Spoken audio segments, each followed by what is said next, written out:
with Jim on the lookout for the right wildebeest bull. Let's join the crew back in the States as they show us the new Benjamin air rifle and spend some time with young hunters. You got it. Good job. Good job, Jake. When Ray and I and Keith all started the force, we wanted it to mean something. We wanted it to have purpose. We no longer wanted to go on the Outdoor Channel and it all be about hunting or where we're at or what species we're hunting. We wanted it to have purpose.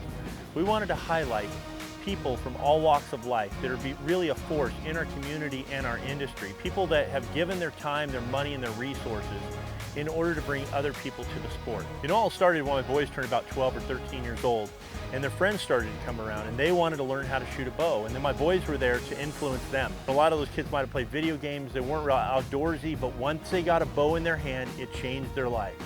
And so I started thinking about what we call Project Give Back, and every year I bring some kids together and I either teach them archery or I teach them about firearms. Benjamin Air Rifles and I were talking back and forth.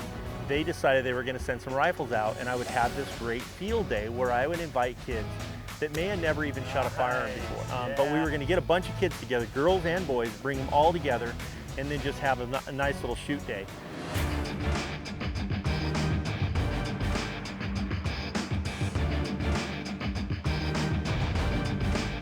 Okay, you guys ready? We got quite a little obstacle course set up. Ready to shoot? Yeah. Okay, everybody in. Get your hands in. Get your hands in. 1, 2, 3, you're a force. 1, 2, 3, you're a force. Yeah. One of the things that really impressed me when we got the kids is they didn't miss. I mean, they put the crosshairs on this gun right out of the box, made a few adjustments, got them in the prone position.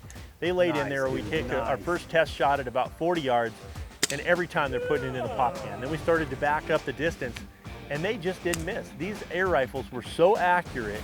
Wherever we pointed the crosshairs, that's where the impact was. Perfect.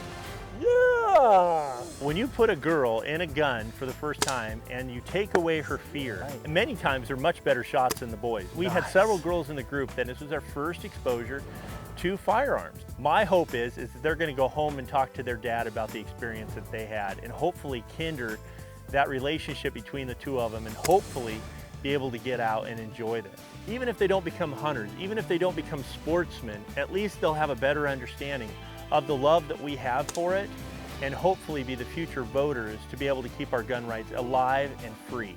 You know, Charlton Heston was an absolute army for the NRA.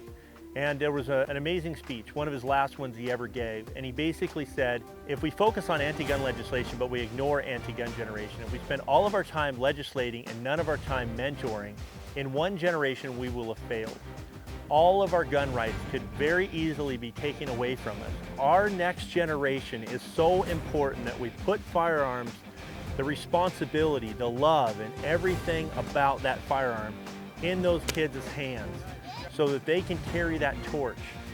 Less and less. I mean, if you go into a Rocky Mountain Elk Foundation meeting, if you go to a Safari Club International meeting, if you go to an NRA meeting, if you go to the local sporting goods store, less and less of those kids are being taught the love of the outdoors, and that's what it's all about. These kids are our future force. They're the kids that are going to carry the torch, and hopefully something as simple as putting an air gun in their hand and them shooting a couple of cans will influence that.